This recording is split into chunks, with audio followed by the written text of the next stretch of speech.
Employers, hazardous manual handling is one of the most common causes of musculoskeletal disorders, or MSDs, in every industry.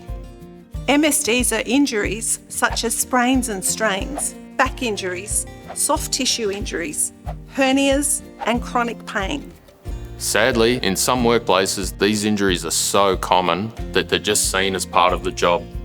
Having a workplace injury can have a big impact on your business too, with a loss of productivity and the need to replace staff. By changing how you think about manual handling and improving the workplace consultation process, it is possible to reduce the risk of MSDs at work, benefiting your workers, your business, and your premiums. Employers, let's talk about your OHS obligations around manual handling. There are 3 main OHS regulations that relate to hazardous manual handling, and each have actions you must take. Firstly, Regulation 26. You must identify any work that involves hazardous manual handling. There are lots of tools on the WorkSafe website to help you identify the types of work to look for. Then, Regulation 27. You can't just rely on training to control risks associated with hazardous manual handling. Instead, you need to try and eliminate the risk of MSDs associated with hazardous manual handling itself.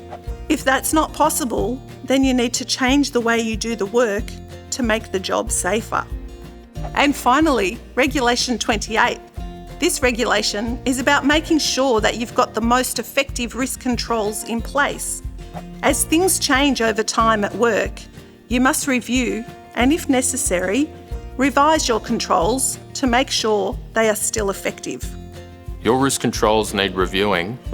When an MSD is reported at your workplace, before making changes to the way the work is done, after a notifiable incident involving hazardous manual handling has occurred, if a health and safety representative makes a request for a review, if you get new information about hazardous manual handling at work, or if for any other reason the risk controls don't adequately control the risks.